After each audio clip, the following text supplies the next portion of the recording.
दोस्तों, competition academy के YouTube portal पे आपका स्वागत है। कल हम लोगों ने बात किया था हिंदी भाषा का विकास, और भाषा के विकास में आपने देखा कल हम लोगों ने विस्तृत चर्चा की थी। कल विस्तृत चर्चा जो की गई थी उसमें आप लोगों ने देखा प्राचीन आर्य भाषा, आधुनिक आर्य भाषा तक हम लोगों ने देखा था। आज हम लोग बात करेंगे प्राचीन आर्य भाषा और मध्यकालीन आर्य भाषा की बात की गई थी। आज बात की जाएगी आधुनिक आर्य भाषा की। जो हमारे पुराने मेंबर्स हैं वो ध्यान दें कि कॉपी पेन लेकर बैठें। मैंने कल भी कहा था, आज भी कह रहे हैं, आज इसलिए फिर से कह रहे हैं क्योंकि जो आज एडमिशन हुआ है सुबह, वो लोग ध्यान दें।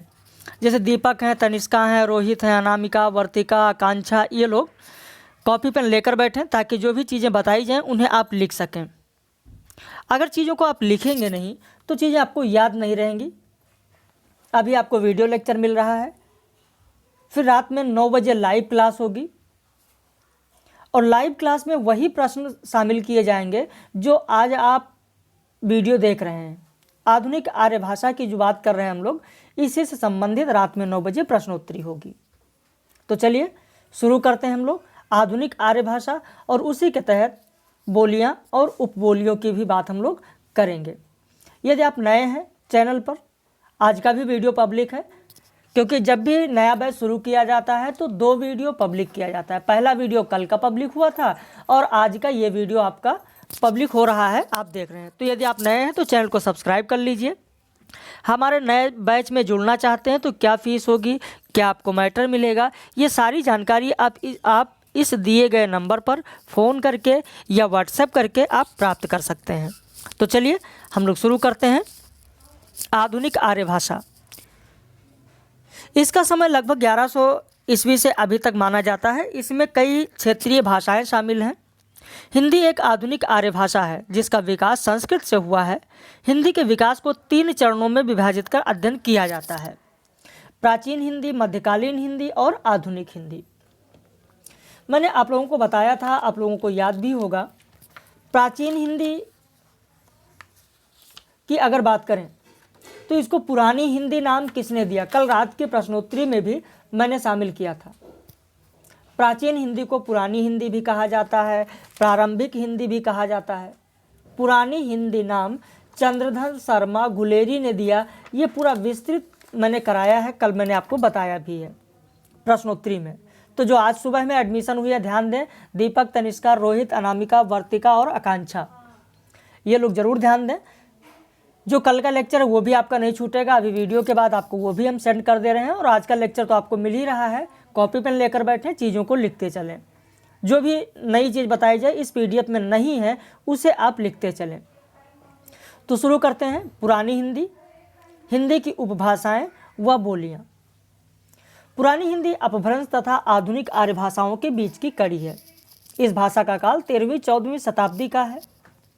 पुरानी हिंदी नाम सर्वप्रथम चंद्रधर शर्मा गुलेरी ने दिया, और ये खूब प्रश्न पूछा जाता है। कल मैंने आप लोगों से जो प्रश्न किया था रात में 9 बजे लाइव क्लास में, वो मैंने कहा था उदयमान हिंदी नाम किसने दिया है? तो आचार्य हजारी प्रसाद द्विवेदी ने उत्तरकालीन अपभ्रंश कहा है। पंडित वासुदेव शरण अग्रवाल ने उदयमान हिंदी कहा है। डॉक्टर शिव प्रसाद सिंह ने प्रवर्ती संक्रांतिकालीन अपभ्रंश कहा है। सिंधु नदी के पार उत्तर और दक्षिण में अपनी प्राकृतिक सीमाओं तक और पूर्व में राजनीतिक सीमाओं तक के विशाल देश का नाम हिंद पड़ा। हिंद की भाषा का नाम हिंदी है। हिंदी शब्द फारसी से बना है, ये मैंने आपको कल बताया है। इसी अर्थ में 11वीं सदी में फिरदौसी और अलबरूनी, 14वीं सदी में अमीर खुसरो, 16वीं सदी में अब्दुल फजल आदि ने हिंदी शब्द को ग्रहण किया।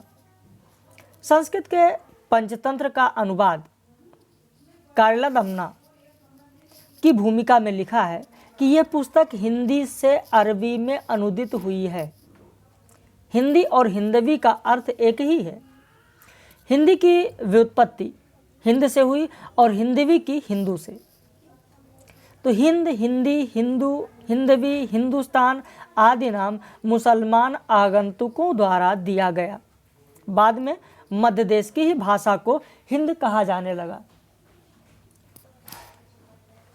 आरंभिक हिंदी का प्रमुख स्रोत रोड़ाकृत राउल बेर है।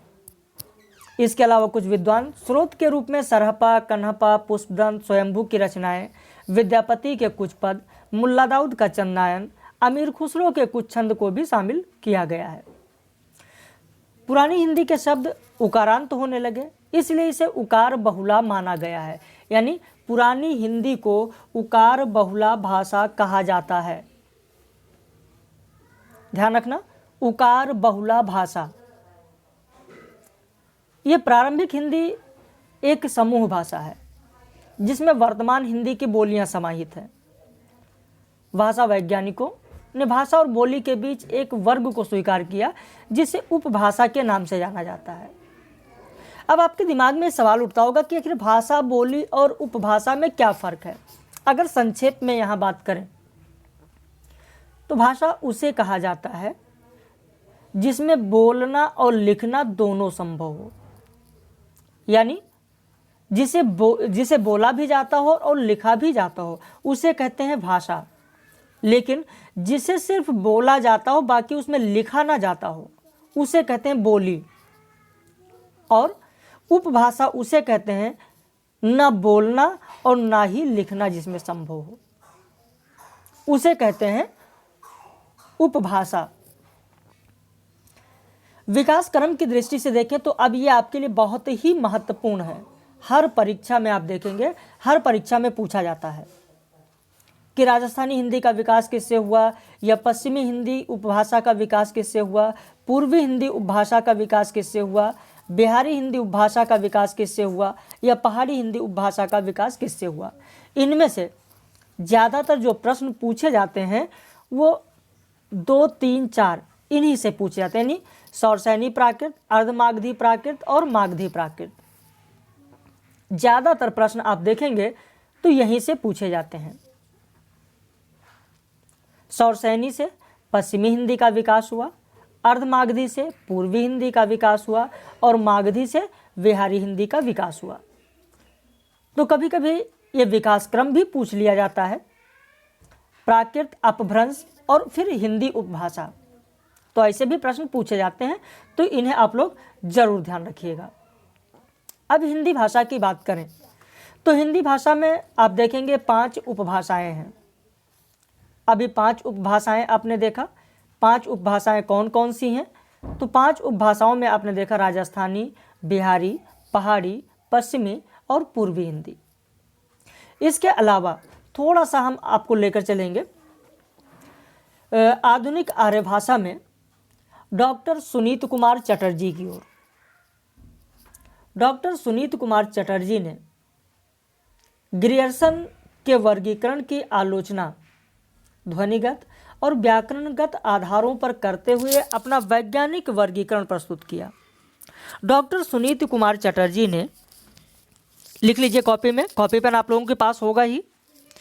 डॉक्टर सुनीत कुमार चटर्जी ने आधुनिक आर्य भाषा को 5 वर्गों में विभक्त किया। लिखिए, दीपक, तनिष्का, रोहित, अनामिका, वर्तिका, आकांक्षा, ये आज वाले जो हैं ये ज़रूर लिख लें। कॉपी पेन होगा आप लोगों के पास। बाकी जैसे जो पहले के स्टूडेंट हैं, जैसे इंदु हैं, रुचि हैं, छोटे लाल हैं, विंध्यवासिनी हैं, पूनम है, ये सारे लोग जितने भी हैं, निशांत, कॉपी पेन आप लोगों के पास होगा ही। लिखें, डॉक्टर सुनीत कुमार चटर्जी ने आधुनिक भारतीय आर्य भाषा को 5 वर्गों में विभक्त किया। अब वो 5 कौन कौन से हैं आप लिखें। उदीच, पांचों हमको जहाँ तक याद है कि आप लोग लिख लेंगे बहुत आराम से। उदीच, ऐसे ऊपर नीचे लिखिएगा। पहला उदीच, दूसरा लिख लीजिएगा प्रतीच, दूसरा प्रतीच, तीसरा मध्य देशीय, चौथा प्राच्य और 5वां लिखिए दक्षिणात्य, 5वां दक्षिणात्य। तो ये 5 वर्गों में डॉक्टर सुनीत कुमार चटर्जी ने आधुनिक भारतीय आर्य भाषा को विभाजित किया। सुनीत कुमार चटर्जी का कहना था कि उदीच के अंतर्गत, उदीच के आगे आप लिख लीजिए सिंधी, लहंदा और पंजाबी आता है। डॉक्टर सुनीत कुमार चटर्जी ने कहा कि उदीच के अंतर्गत सिंधी, लहंदा और पंजाबी आता है। प्रतीच के अंतर्गत उन्होंने कहा कि प्रतीच के अंतर्गत गुजराती और राजस्थानी आता है। मध्य देशीय भाषा के तहत सुनीत कुमार चटर्जी ने पश्चिमी हिंदी को स्थान दिया। वहीं प्राच्य के अंतर्गत पूर्वी हिंदी, बिहारी, उड़िया, असमिया और बंगला को शामिल किया। प्राच्य में लिख लें आप आगे, पूर्वी हिंदी, बिहारी, उड़िया, असमिया और बंगला, और दक्षिणार्थ में मराठी को शामिल किया। वहीं डॉक्टर धीरेन्द्र वर्मा ने भी सुनीत कुमार चटर्जी के वर्गीकरण को स्वीकार किया, लेकिन उसमें कुछ सुधार किया। लिखें, डॉक्टर धीरेन्द्र वर्मा ने भी आधुनिक भारतीय आर्य भाषा को 5 वर्गों में विभाजित किया। 5 वर्ग कौन कौन से? तो सेम यही है जो सुनीत कुमार चटर्जी ने किया, उदीच, प्रातीच, मध्य, प्राच्य और दक्षिणार्थ। लेकिन इसमें कुछ उन्होंने सुधार किया। क्या सुधार किया वो आपको बताएं। उदीच में जिस प्रकार सुनीत कुमार चटर्जी ने सिंधी, लहंदा और पंजाबी को रखा, ठीक उसी तरीके से धीरेन्द्र वर्मा ने भी उदीच में सिंधी, लहंदा और पंजाबी को रखा।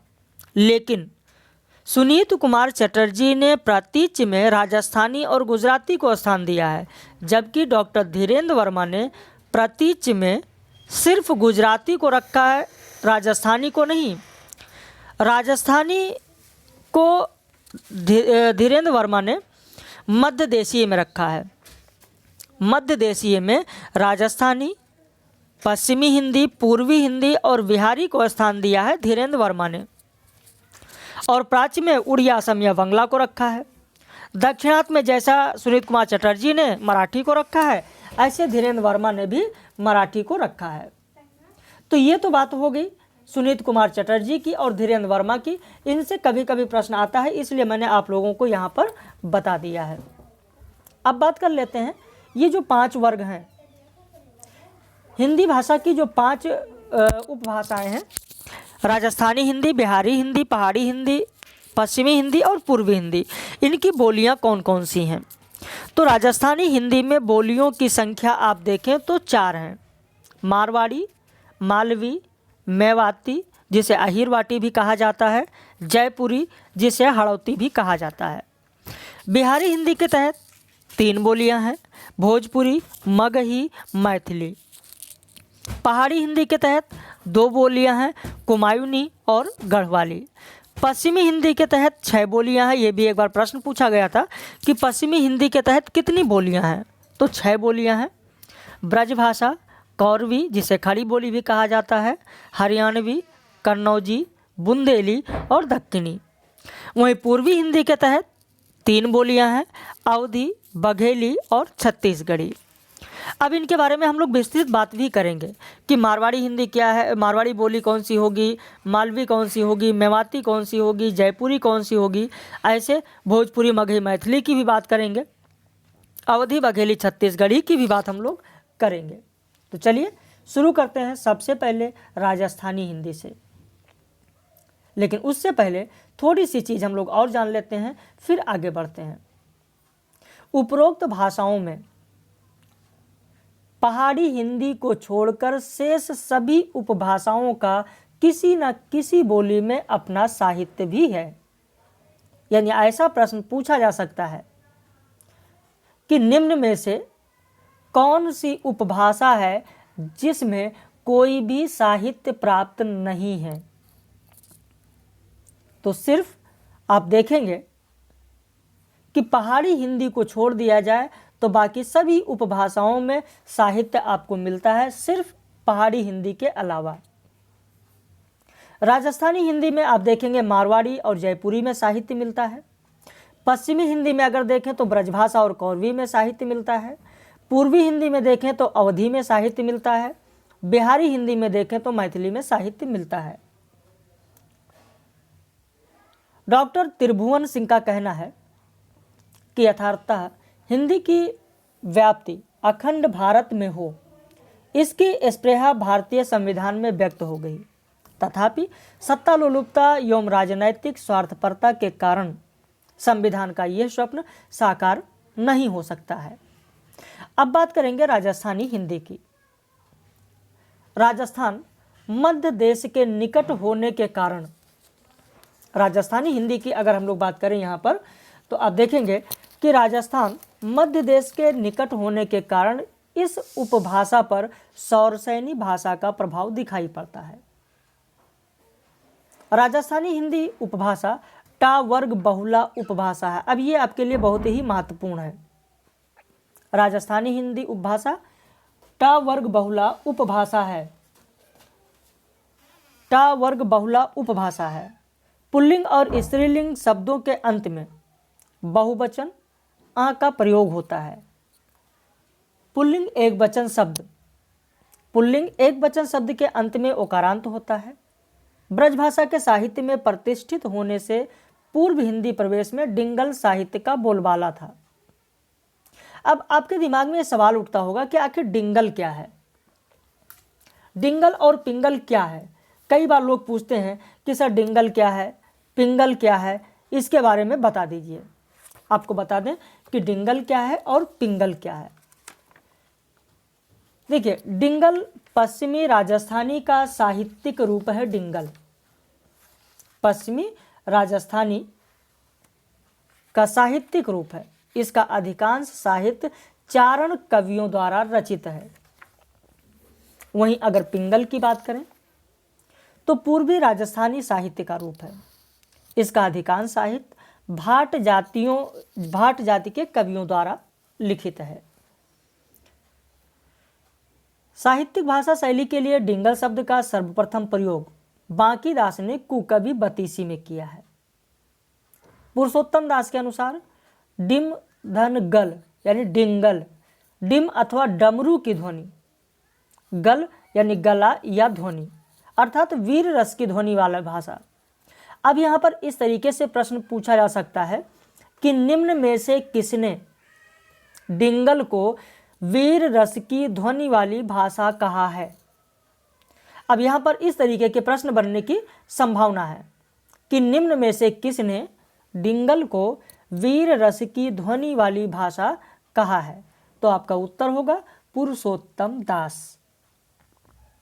हरप्रसाद शास्त्री के अनुसार डगर शब्द से डिंगल बना है। डगर का अर्थ होता है जांगल देश की भाषा। तो यहाँ भी आपके लिए प्रश्न बन सकता है कि निम्न में से किसके अनुसार डिंगल जांगल देश की भाषा है। तो आपका उत्तर होगा हरप्रसाद शास्त्री। गणपति चंद्र गुप्त के अनुसार राजस्थान के किसी छोटे भाग का नाम डिंगल या डगल था, उसी कारण उस स्थान की भाषा डिंगल बनी। जबकि सबसे महत्वपूर्ण है चंद्र शर्मा गुलेरी का कथन।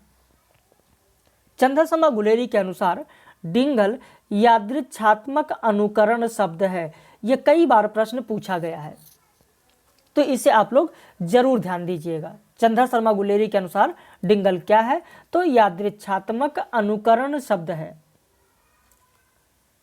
डॉक्टर सुकुमार सेन की अगर बात करें तो डॉक्टर सुकुमार सेन और विश्वनाथ प्रसाद मिश्र के अनुसार संस्कृत शब्द डिंगर यानी गंवारू से इसका संबंध है। अर्थात डिंगल मूलतः गंवारू लोगों की भाषा है, यह भी पूछा गया है, इसे भी आपको ध्यान रखना है। और ज़्यादातर नाम डॉक्टर विश्वनाथ प्रसाद मिश्र का पूछा गया है, सुकुमार सेन का नहीं। लेकिन हो सकता है कि इस बार सुकुमार सेन का पूछ लिया जाए, तो चाहे नाम सुकुमार सेन का विकल्प में आपको मिलेगा और चाहे विश्वनाथ प्रसाद मिश्र का मिलेगा। ध्यान रखना आप, इन दोनों लोगों के अनुसार डिंगल मूलतः गंवारू लोगों की भाषा थी। अब पिंगल के बारे में थोड़ा जान लेते हैं, फिर बोलियों पर आते हैं। पिंगल शैली को अवहट्ट और राजस्थानी के मिश्रित शब्दों से उत्पन्न माना जाता है। पृथ्वीराज रासो का नाम आपने सुना ही होगा। पृथ्वीराज रासो में इस शैली के गौरव को बढ़ाया। रासो की भाषा को इतिहासकारों ने ब्रज या पिंगल माना है। वास्तव में पिंगल ब्रज भाषा पर आधारित एक काव्य शैली थी और इस शैली का निर्माण तो प्राकृत पेंगलम के समय हो गया था। तो ऐसा भी प्रश्न पूछा जा सकता है कि पृथ्वीराज रासो की भाषा शैली क्या है। अगर ऐसा प्रश्न आता है तो आपको यहाँ से उत्तर बहुत आराम से मिल जाएगा। इन्हीं शैलियों के आधार पर राजस्थानी हिंदी की 4 बोलियां भी हैं। अभी जो मैंने प्रारंभ में आपको बताया संक्षेप में, अब यहाँ पर हम लोग बोलियों को देखेंगे। मेवाती, मालवी, मारवाड़ी, जयपुरी। जयपुरी को ढूंढाड़ी भी कहा जाता है। जयपुरी की उपबोलियां भी खूब पूछी जाती हैं। आपने देखा होगा परीक्षाओं में, जो विगत वर्ष के परीक्षाएं हुई हैं, उनके प्रश्न पत्रों को अगर आप देखें तो आप समझ पाएंगे कि इनसे प्रश्न पूछे जाते हैं। तो जयपुरी को ढूंढाड़ी भी कहा जाता है। इसकी उपबोली तोरावटी है, काठंडा है, चौरासी है, हड़ौती है। ये उपबोलियां किसकी हैं? तो जयपुरी की हैं। जबकि अगर हम लोग ग्रियर्सन जी की बात करें तो जॉर्ज ग्रियर्सन ने राजस्थानी बोली को 5 भागों में विभाजित किया है। ये 4 तो हैं ये मूलतः, जिनके बारे में आप जानते हैं, लेकिन ग्रियर्सन ने कहा 4 नहीं 5 हैं। 5 कौन सा जोड़ दिया जॉर्ज ग्रियर्सन ने? तो उन्होंने निमाड़ी को स्वीकार किया। जॉर्ज ग्रियर्सन ने 4 के अलावा 5वीं बोली जोड़ी, जिसका नाम निमाड़ी है। जॉर्ज ग्रियर्सन ने जो विभाजन किया राजस्थानी बोलियों का, वो इस प्रकार किया: पश्चिमी राजस्थानी, उत्तर पूर्वी राजस्थानी, मध्य पूर्वी राजस्थानी, दक्षिण पूर्वी राजस्थानी और दक्षिणी राजस्थानी। पश्चिमी राजस्थानी में उन्होंने मारवाड़ी को रखा। उत्तर पूर्वी राजस्थानी में उन्होंने अहिरवाटी यानी मेवाती को रखा। मध्य पूर्वी राजस्थानी में ढूंढाड़ी या जयपुरी को रखा और दक्षिण पूर्वी में मालवी और दक्षिण राजस्थानी में निमाड़ी को स्वीकार किया। तो इसे भी आपको ध्यान रखना है। 4 के अलावा 5वीं निमाड़ी को किसने राजस्थान की बोली माना है? तो डॉक्टर जॉर्ज ग्रियर्सन। अब बिहारी हिंदी की अगर हम लोग बात करें,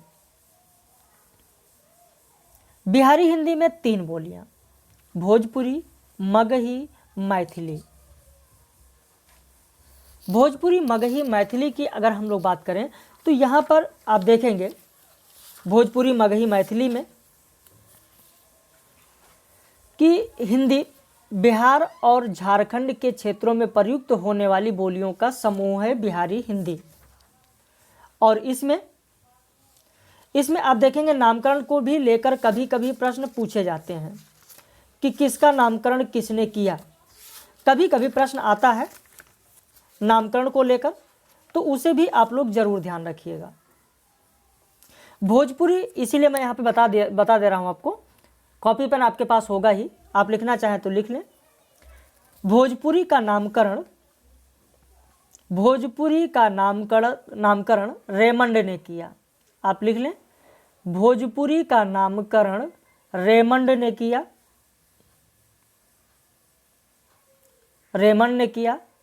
मैथिली का नामकरण कोलब्रुक ने किया। मैथिली का नामकरण कोलब्रुक ने किया। लिख लिया आपने? भोजपुरी का नामकरण रेमंड ने किया और मैथिली का नामकरण कोलब्रुक ने किया है।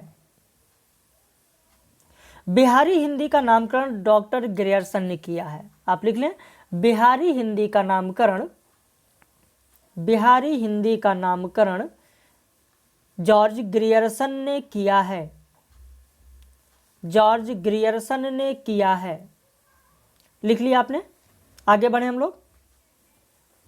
चलिए, राजा भोज के वंशजों ने मल्ल जनपद में आकर नया राज्य स्थापित किया और अपनी राजधानी का नाम भोजपुर रखा।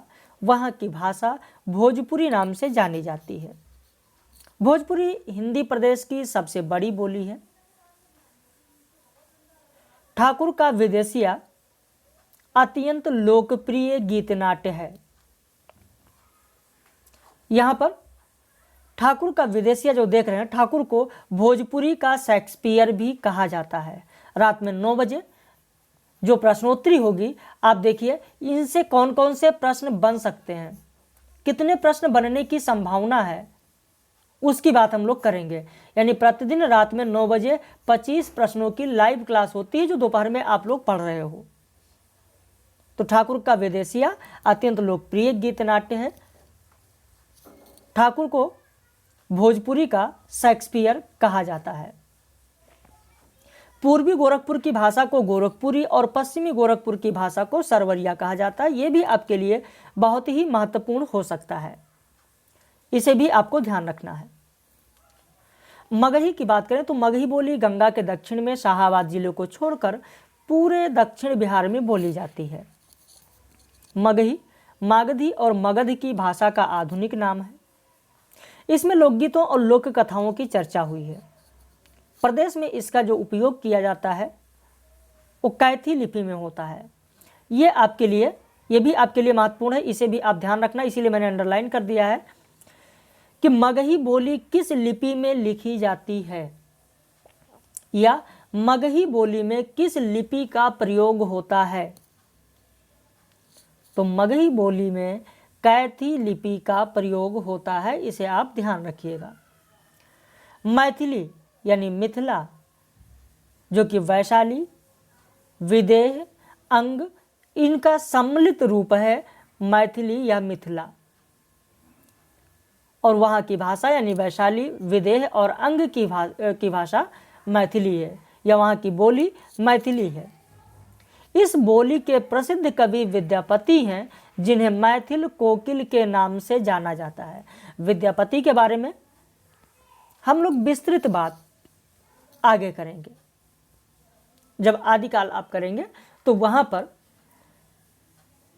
जो धार्मिक साहित्य है वहां पर हम लोग आदिकाल में बात करेंगे विद्यापति के काव्य की, जिसमें विद्यापति के बारे में विस्तृत चर्चा हम लोग आगे करेंगे।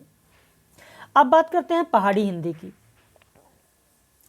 पहाड़ी हिंदी की अगर बात करें तो यहाँ पर आप देखेंगे कि यह उत्तर भारत के पर्वतीय क्षेत्रों कुमाऊं और गढ़वाल में बोली जाती है। इस पर अनार्य भाषाओं का प्रभाव है। पहाड़ी हिंदी की कोई साहित्यिक परंपरा नहीं है, ये बोलियां भी ओकारांत हैं। कुमायूनी बोली पर राजस्थानी बोलियों का भी प्रभाव है, जिसके कारण अण और ल ध्वनियां इसमें विद्यमान है।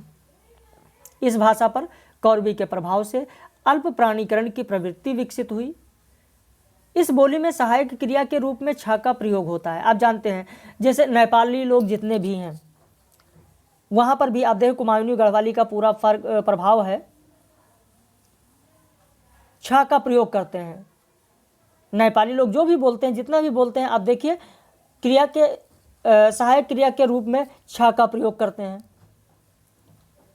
गढ़वाली बोली पर पंजाबी और राजस्थानी का प्रभाव दिखाई देता है। स्वरों के अनुनासिकीकरण की प्रवृत्ति इसमें अधिक दिखाई पड़ती है। अगर पूर्वी हिंदी की बात करें तो प्राचीन काल या महाजनपद काल में जिस क्षेत्र को कोसल नाम से जाना जाता था वही क्षेत्र पूर्वी हिंदी का क्षेत्र है, जिसके अंतर्गत 3 बोलियां हैं, अवधी, बघेली और छत्तीसगढ़ी। अवधी, बघेली और छत्तीसगढ़ी। यहाँ पर बघेली को दक्षिणी अवधी भी कहा जाता है, इसे आप कहीं पर जरूर लिख लें। अवधी, बघेली और छत्तीसगढ़ी में बघेली को दक्षिणी अवधी भी कहा जाता है। छत्तीसगढ़ी की अगर बात करें तो छत्तीसगढ़ी को लरिया, खलटाही, खलोटी आदि इसकी उपबोलियां हैं। अब इनमें एक एक की बात करें, हम लोग अवधी की बात करें, अभी इसका साहित्यिक विकास भी हम लोग आगे विस्तृत में देखेंगे। अवधी बोली को कोसली और वैश्वाड़ी भी कहा जाता है। जिस तरीके से आपने देखा कि बघेली को दक्षिणी अवधी कहा जाता है, ठीक उसी तरीके से अवधी को कोसली और वैश्वाड़ी भी कहा जाता है। इस बोली का साहित्य अत्यंत संपन्न है। इन दोनों चीज़ों को आप ध्यान रखिएगा, या कॉपी में रफ के रूप में लिखना है तो आप लिख लीजिएगा, बहुत ही महत्वपूर्ण है और इससे प्रश्न जरूर आता है। बघेली को दक्षिणी अवधी कहा जाता है, अवधी को कोसली और वैश्वाड़ी भी कहा जाता है, तो इसे ध्यान रखिएगा। इस बोली का साहित्य अत्यंत संपन्न है। भक्ति काव्य की 2 धाराएं, सूफी काव्यधारा और राम भक्ति काव्यधारा इसी बोली में रचित है, यानी अवधी में। आप देखेंगे सूफी काव्यधारा के अंतर्गत जितनी भी रचनाएं हैं, कुछ एक आध को अगर छोड़ दिया जाए अपवाद के रूप में, तो लगभग हम कह सकते हैं कि सारी सूफी काव्यधारा की रचनाएं अवधी बोली में रचित हैं। राम भक्ति काव्यधारा की बात करें, तुलसीदास की अगर बात करें, तो आप देखेंगे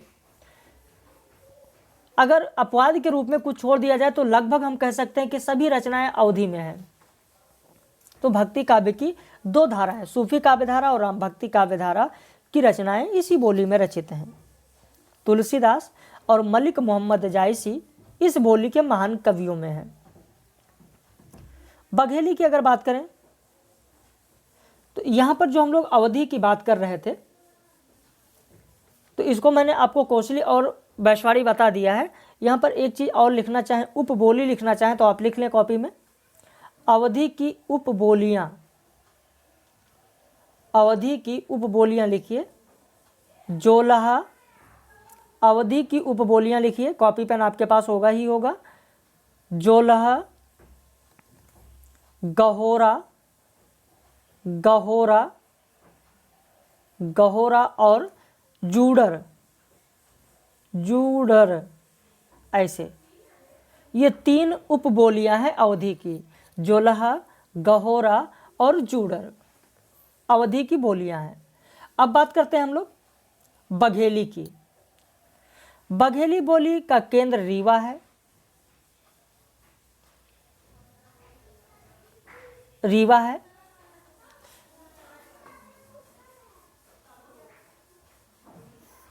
चलिए, रीवा है, रीवा जो कि मध्य प्रदेश में है। अवधी और बघेली में इतनी समानताएं हैं कि कुछ विद्वान इसे अवधी की उपबोली मानते हैं। डॉक्टर गिरियर्सन बघेली को एक अलग बोली मानते हैं, बघेली को एक अलग बोली मानते हैं और उनका मानना है कि तिरहारी, जुड़हार और गहोरा ये बघेली की उपबोली है, लेकिन वास्तव में ये अवधी की उपबोली है। लेकिन डॉक्टर गिरियर्सन का मानना है कि तिरहारी, जुड़हार और गहोरा यह उपबोली किसकी है, तो बघेली की है। छत्तीसगढ़ी बोली दक्षिणी कोसल की बोली है। चेदी राजाओं के कारण इस क्षेत्र का नाम चेदीसगढ़ पड़ा, लेकिन बाद में यह नाम बदलकर छत्तीसगढ़ हो गया। यह बोली भी अवधी के समान ही है। इसकी उपबोलियां कौन सी हैं, ये आपके लिए महत्वपूर्ण है, इसको लिख लीजिए। छत्तीसगढ़ी की उपबोलियां, छत्तीसगढ़ी की उपबोलियां सरगुजिया, सदरी, बैंगानी, बिंझवाली, ये छत्तीसगढ़ी की उपबोलियां हैं। छत्तीसगढ़ी की उपबोलियां हैं, लिख लिया आपने। चलिए अब आगे बढ़ते हैं हम लोग। पश्चिमी हिंदी की बात करें तो यह हिंदी भाषा का सबसे बड़ा उपवर्ग है। इसमें 6 बोलियां हैं। इसका क्षेत्र अंबाला से कानपुर और देहरादून से महाराष्ट्र तक फैला है। दक्षिण भारत में आंध्र प्रदेश राज्यों के मुस्लिम समाज में भी पश्चिमी हिंदी का एक रूप दक्षिणी हिंदी के रूप के नाम से जाना जाता है, जो कि पश्चिमी हिंदी के ही अंतर्गत आता है। तो इसमें हम देख रहे हैं कि इसमें कुल कितनी बोलियां हैं, 6। ब्रज भाषा की अगर बात करें तो आप देखेंगे कि ब्रज भाषा को अंतर्वेदी भी कहा जाता है। आप लिख लें, ब्रज भाषा को अंतर्वेदी भी कहा जाता है। अंतर्वेदी भी कहा जाता है। खड़ी बोली को कौरवी नाम से भी जाना जाता है। खड़ी बोली को कौरवी नाम से भी जाना जाता है। कौरवी नाम किसने दिया, शायद आप सभी लोगों को पता होगा। पंडित राहुल सांकृत्यायन ने कौरवी नाम दिया। ऐसा प्रश्न पूछा जाता है कि खड़ी बोली को कौरवी नाम किसने दिया, तो पंडित राहुल सांकृत्यायन ने दिया।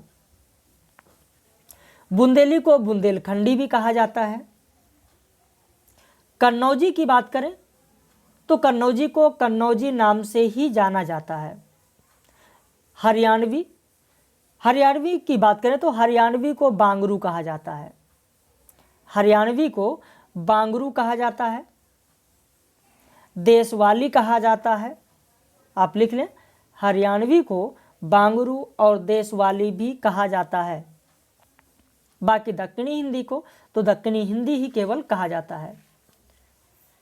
अब आगे बढ़ते हैं और एक एक की विस्तृत बात हम लोग करते चलते हैं। ब्रज भाषा पश्चिमी हिंदी की प्रधान बोली है। इसका विकास सौरसेनी अपभ्रंश से माना जाता है। भक्तिकालीन और रीतिकालीन कवियों ने इसमें अपनी रचनाएं लिखी हैं। इस बोली के आरंभिक रूप अगर आप देखें तो आदिकालीन साहित्य में पिंगल और मध्यकाल में भाषा नाम से मिलता है। ब्रज भाषा के साहित्यिक विकास यात्रा को सूरदास के बोली के आधार पर विभाजित किया गया है। सूर पूर्व युग, सूरदास का युग, रीतिकाल और रीतिकाल का पश्चात युग। तो इस तरीके से आप देखेंगे तो इस बोली को विभाजित किया गया है और इसी विभाजन के आधार पर आप देखेंगे कि इसी विभाजन के आधार पर अध्ययन किया जाता है ब्रज भाषा को। सूरदास पूर्व युग क्या था, सूर पूर्व युग क्या था या रीतिकाल में क्या था, ये सारी चीज़ें अगर आप देखें तो आपको इसी विभाजन के आधार पर आपको देखने को मिलेगा। जो हमारे पुराने मेंबर्स हैं उनको याद भी होगा कि मैंने पूरा विस्तृत रूप में ब्रज भाषा का आप लोगों को कराया था कि ब्रज भाषा का सूर पूर्व युग में क्या था। चलिए विस्तृत आप लोगों को बताते हैं थोड़ा, क्योंकि अभी 36 मिनट का लेक्चर हुआ है तो मुझे उम्मीद है कि बहुत आराम से आप सुन लेंगे। ब्रज भाषा का सूर पूर्व युग में अगर बात करें तो आप जानते हैं कि ब्रज भाषा शब्द का उल्लेख यद्यपि 16वीं शताब्दी में पहली बार हुआ, तथापि किसी न किसी रूप में इसकी भाषिक प्रवृत्तियां पहले भी दिखाई देती थी। इसके विकास का अगर पहले चरण की बात करें तो पहला चरण वह है जिसमें अन्य सभी आधुनिक बोलियों की तरह ब्रज भाषा भी पुरानी हिंदी से विकसित हो रही थी। ब्रज भाषा का विकास सौरसेनी अपभ्रंश से माना गया है। आरंभिक काल में ब्रज भाषा का मिश्रित रूप आप देखेंगे तो आपको प्राकृत पेंगलम में भी दिखाई पड़ेगा और उक्त व्यक्ति प्रकरण में भी दिखाई पड़ेगा। थोड़ा बहुत मतलब पूर्णतः नहीं है, लेकिन आरंभिक काल में ब्रज भाषा का मिश्रित रूप आपको प्राकृत पेंगलम और उक्त व्यक्ति प्रकरण में दिखाई पड़ेगा। पृथ्वीराज रासो के प्रमाणिक अंशों की भाषा भी कुछ हद तक ब्रज भाषा से मिलती जुलती है। ब्रज भाषा का आरंभिक मिश्रित रूप अगर हम देखें तो जालंधर नाथ, नाम आपने सुना होगा नाथ योगी जालंधर नाथ का, उनके पदों में दिखाई देता है। ब्रज भाषा का पहला स्वतंत्र प्रयोग किसने किया? हम सूर्य पूर्व युग की बात कर रहे हैं, ध्यान दीजिएगा। ब्रज भाषा का पहला स्वतंत्र प्रयोग करने का श्रेय अमीर खुसरो को है। खड़ी बोली का तो है ही है, लेकिन साथ ही साथ ब्रज भाषा की भी बात करें तो ब्रज भाषा में भी अमीर खुसरो हैं। यद्यपि उनकी भाषा में फारसी, खड़ी बोली और अवधी तीनों भाषिक परंपराएं मिलती हैं, लेकिन निश्चित रूप से उनकी रचनाओं के कई ऐसे उदाहरण हैं जो ब्रज भाषा के मधुर रूप का आभास कराते हैं। आपको बताएंगे अभी अगर पद और पंक्तियां, तो आपको तुरंत पता हो जाएगा कि ब्रज भाषा का कितना मधुर प्रयोग किया है अमीर खुसरो ने। खुसरो रैन सुहाग की जागी पी के संग, तन मेरो मन पीऊ को दो भय इक रंग। अमीर खुसरो ने किस तरीके से ब्रज भाषा का प्रयोग किया है?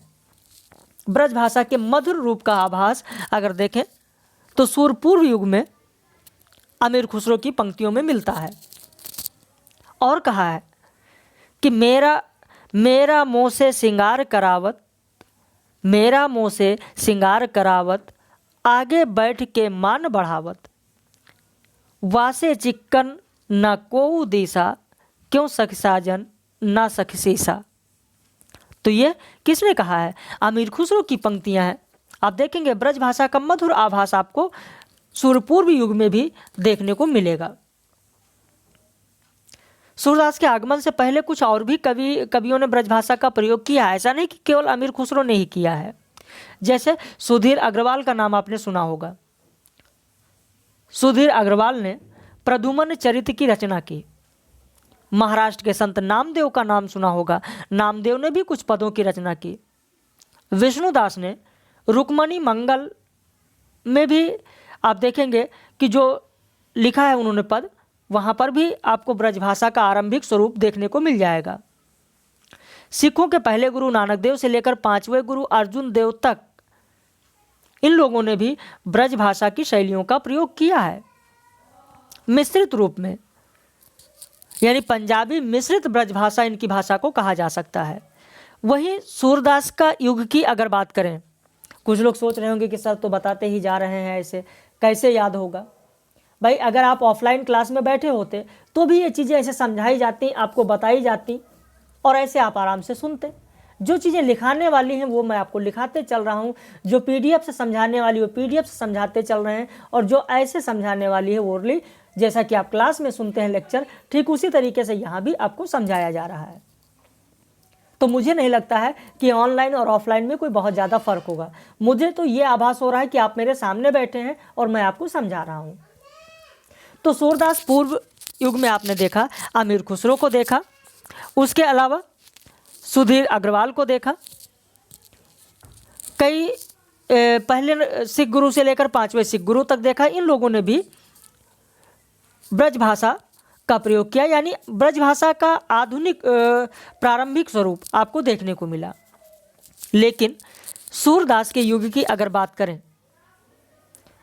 तो सूरदास के युग में भाषा वैज्ञानिकों का ये मानना है कि जिस समय महाप्रभु वल्लभाचार्य ने ब्रज जाकर गोकुल और गोवर्धन को अपना केंद्र बनाने का निश्चय किया, उसी दिन से ब्रजभाषा का भाग्योदय हुआ।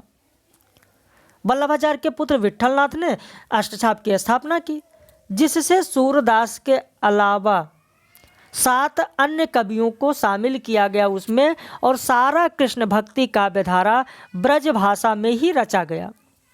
तो सूरदास ब्रजभाषा के सफलतम कवि माने जाते हैं। भाषा वैज्ञानिकों का यह भी मानना है कि कुछ हद तक और भी जो अष्टछाप के कवि हैं उन्होंने भी योगदान दिया इस भाषा को आगे बढ़ाने में।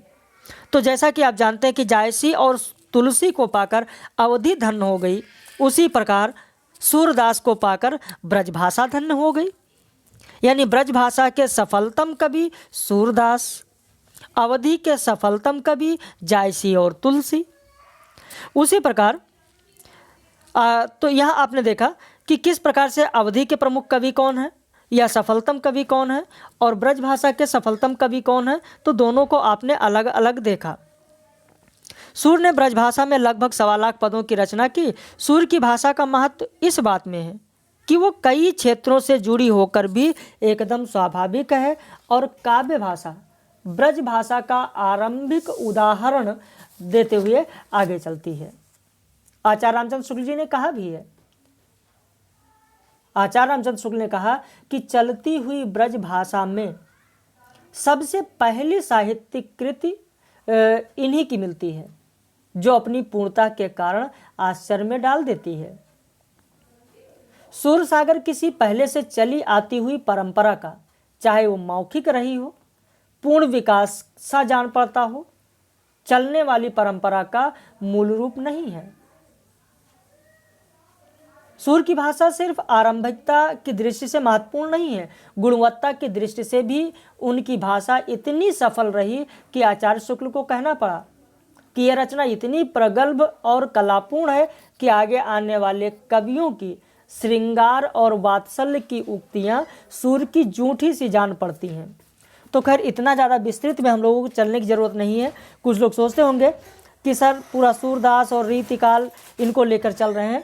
खैर आगे हम लोग अगर ज़रूरत होगी आप मैसेज कर दीजिएगा, व्हाट्सएप कर दीजिएगा या कमेंट कर दीजिएगा, तो साहित्यिक विकास यात्रा का 2 वीडियो आपको हम अलग से दे देंगे। जो हमारे यूजीसी नेट वाले कैंडिडेट हैं वो ध्यान दें कि अगर उन्हें ज़रूरत होगी वो बताएं, कमेंट करें, तो साहित्यिक विकास यात्रा का अलग से वीडियो दे देंगे। अवधि की साहित्यिक विकास यात्रा और ब्रजभाषा की साहित्यिक विकास यात्रा। चलिए हम लोग आगे बढ़ते हैं। आरंभिक काल में ब्रजभाषा का मिश्रित रूप प्राकृत पेंगलम उक्त व्यक्ति प्रकरण में थोड़ा सा मिलता है। ब्रजभाषा का आरंभिक रूप जालंधर नाथ की पंक्तियों में भी मिलता है। ये चीज़ मैंने आपको पूरा अभी बता दिया है, पूरा इसको मैंने विस्तृत में बता दिया। खड़ी बोली की अब बात करें। इस बोली के नामकरण पर भाषा वैज्ञानिकों का एक मत नहीं है। अब यहाँ पर ये बहुत ही महत्वपूर्ण आप लोगों के लिए है। खड़ी बोली को किसने क्या कहा, कई बार प्रश्न पूछा गया है, गौर से सुन लीजिए। रुचि, भुवन, पवन, मिथिलेश, ऋतिका, इंदु, जितने भी लोग हैं, विंध्यवासिनी, वेचूलाल, राखी, सीमा, छोटेलाल, सभी लोग ध्यान दें। ये बहुत ही महत्वपूर्ण है। अपने कॉपी में रफ के रूप में भी अगर आप लिखेंगे तो एक बार लिखना 10 बार पढ़ने के बराबर होता है। भले ही रफ में लिखें, आप फेयर ना बनाएं, कोई दिक्कत नहीं है, लेकिन लिखें चीज़ों को जो महत्वपूर्ण है, जहाँ पर आपको हम बताते चल रहे हैं। खासतौर पर उनसे मैं कह रहा हूँ जो आज एडमिशन जिन लोगों का हुआ, जैसे दीपक है, तनिष्का है, रोहित, अनामिका, वर्तिका और आकांक्षा, ये लोग हैं जिनका आज एडमिशन हुआ। ये लोग जरूर ध्यान दें, कॉपी पेन लेकर बैठिए। देखिए मेहनत तो करना पड़ेगा, बगैर मेहनत किए सफलता नहीं मिलेगी। सफलता की कोई शॉर्ट ट्रिक नहीं होती है, और अगर आप मेहनत नहीं करेंगे तो फिर आगे कैसे बढ़ेंगे। इसीलिए मैं एडमिशन से पहले ही बता देता हूं कि मेहनत करना पड़ेगा और हमको मेहनती लोग ही चाहिए। जितना मैं कराऊं उसे वो आप फॉलो करते चलें। उसे अगर आप फॉलो करेंगे तो जाहिर सी बात है कि आपका परीक्षा बहुत आराम से और कम समय में आपका क्वालिफाई होगा। तो सुनीति कुमार चटर्जी ने खड़ी बोली को सीधी बोली कहा, कामता प्रसाद गुरु ने कर्कश बोली कहा, गिलक्राइस्ट ने गंवारू बोली कहा, किशोरी दास वाजपेयी ने खड़ी पाई की बोली कहा, राहुल सांकृत्यायन ने कौरवी कहा है। तो किसने क्या कहा है इसे आप जरूर ध्यान रखिएगा। उपरोक्त नामों के अलावा खड़ी बोली को हिंदुस्तानी नाम से भी जाना जाता है, नागरी हिंदी, सर हिंदी भी कहा जाता है। खड़ी बोली नाम स्वीकार करने वालों में सर्वप्रथम लल्लूलाल, गिलक्राइस्ट और सदल मिश्र नाम लिया जा सकता है। डॉक्टर धीरेन्द्र वर्मा का मानना है कि ब्रज भाषा की अपेक्षा यह बोली वास्तव में खड़ी लगती है, कर्कश लगती है। कदाचित इसका नाम इसी कारण से खड़ी बोली पड़ा। वहीं कामता प्रसाद गुरु का मानना है कि ब्रज भाषा के ओकारांत रूपों से मिलान करने पर हिंदी के आकारांत रूप खड़े जान पड़ते हैं। बुंदेलखंड में इस भाषा को ठाड़ी बोली या तुर्की कहते हैं। चंद्र शर्मा गुलेरी का मानना है कि पुरानी कविता जो मिलती है वो ब्रज भाषा या पूर्वी वैश्वाड़ी, अवधी, राजस्थानी और गुजराती में मिलती है, अर्थात पड़ी बोली में पाई जाती है। मेरठ में पड़ी बोली को खड़ी बोली मानकर लश्कर और समाज के लिए उपयोगी बनाया। ये किसका मानना है? तो चंद्र शर्मा गुलेरी का मानना है। वहीं अब्दुल हक का कहना है कि खड़ी बोली में माने हिंदुस्तान में आमतौर पर गंवारू बोली के हैं, जैसे हिंदुस्तान का बच्चा बच्चा जानता है। टी ग्राहम बेल ने कहा खड़ी बोली के बारे में कि खड़ी बोली व्यवस्थित एवं प्रचलित भाषा है। डॉक्टर विश्वनाथ प्रसाद ने कहा कि खड़ी बोली का अर्थ टकसाली की अर्थात स्टैंडर्ड भाषा है। अभी कल मैंने ये प्रश्न आप लोगों को कराया है। टकसाली भाषा, स्टैंडर्ड भाषा, परिनिष्ठित भाषा, कल मैंने कराया है, याद होगा आप लोगों को, कल 9 बजे की लाइव क्लास में। खड़ी बोली के आधार को लेकर विद्वानों में मतभेद है। वहीं खड़ी बोली के अंतर्गत कुछ विद्वानों ने इसके 5 रूपों की चर्चा की है। खड़ी बोली के रूपों की चर्चा की है। खड़ी बोली के 5 रूप की चर्चा कौन कौन सी की? हिंदी, उर्दू, रेखता, हिंदुस्तानी और दक्कनी।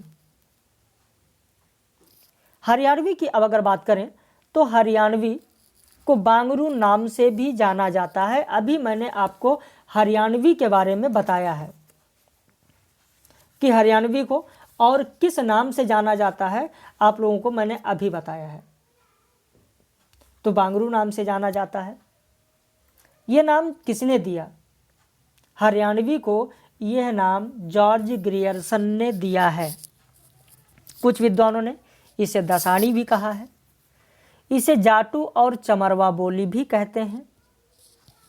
यह बोली साहित्यिक दृष्टि से उतनी महत्वपूर्ण नहीं है जितनी ब्रज भाषा और खड़ी बोली और अवधी है। बुंदेली की बात करें तो ये बोली भूभाग या क्षेत्रफल की दृष्टि से पश्चिमी हिंदी की सर्वाधिक व्यापक बोली है। आदर्श बुंदेली भाषा भाषियों के अनुसार इसकी उपभाषाओं में कई उपबोलियां समाहित हैं, जैसे पवारी, लोधांती, राठौरी, खटोला। लेकिन बुंदेली में ईश्वरी फाग, आप सुने होंगे, ईश्वरी फाग साहित्य की प्रमुख है। ईश्वरी फाग सबसे प्रमुख है बुंदेली की, तो इसे आप लोग जरूर ध्यान रखिएगा। आल्हाखंड बुंदेली में बनाफरी में लिखा गया है। केशव की रामचंद्रिका में भी बुंदेली शब्द मिलते हैं। लाल कवि की रचना छत्र प्रकाश अधिकांश बुंदेली बोली में है। कन्नौजी की अगर बात करें तो कन्नौजी शब्द कान्यकुब्ज का विकसित रूप है। ये बोली इटावा, फर्रुखाबाद, शाहजहांपुर, कानपुर, हरदोई आदि में बोली जाती है। डॉक्टर ग्रियर्सन ने केवल जनमत के कारण ही इसे स्वतंत्र भाषा माना है और धीरेन्द्र वर्मा ने भी इसे ब्रजभाषा के अंतर्गत ही स्वीकार किया है। इसकी प्रमुख बोली तिरहारी है। ये बहुत ही महत्वपूर्ण है। तिरहारी किसकी बोली है? तो कन्नौजी की है। पूछा गया है प्रश्न, इसे ध्यान रखिएगा। अब अगर दक्कनी की बात करें तो ये बोली 14वीं 15वीं शताब्दी में उत्तर भारत में जनता के व्यापक स्तर पर दक्षिण भारतीय स्थानों आंध्र प्रदेश में विकसित हुई। वास्तव में यह बोली खड़ी बोली का ही फारसी से प्रभावित रूप है। तो इस तरीके से आपने दक्कनी का देखा। अब अगर आप लोग कहेंगे तो अवधी की साहित्यिक विकास यात्रा और ब्रज भाषा की साहित्यिक विकास यात्रा आपको करा देंगे, तो उससे बहुत सारी चीज़ें आपकी क्लियर हो जाएंगी। तो अभी समय है आप लोगों के पास, विस्तृत जैसा चल रहे हैं वैसा ही चलेंगे हम लोग। तो अवधी और ब्रज भाषा का साहित्यिक विकास यात्रा का वीडियो आपको कल मिलेगा। आज रात में 9 बजे जितनी भी बोलियां, उपबोलियां, उनमें लिखी गई साहित्य, इन सब की जो बात हम लोगों ने की, इससे संबंधित रात में 9 बजे लाइव क्लास में प्रश्नोत्तरी होगी। और यदि आप नए हैं, चैनल पर नए हैं, वीडियो को आप देख रहे हैं, तो चैनल को सब्सक्राइब कर लीजिए, ताकि जो भी वीडियो बीच बीच में पब्लिक करते रहते हैं हम पेड मेंबर्स के, तो वो वीडियो भी आपको मिल सके और आप उसका लाभ उठा सकें।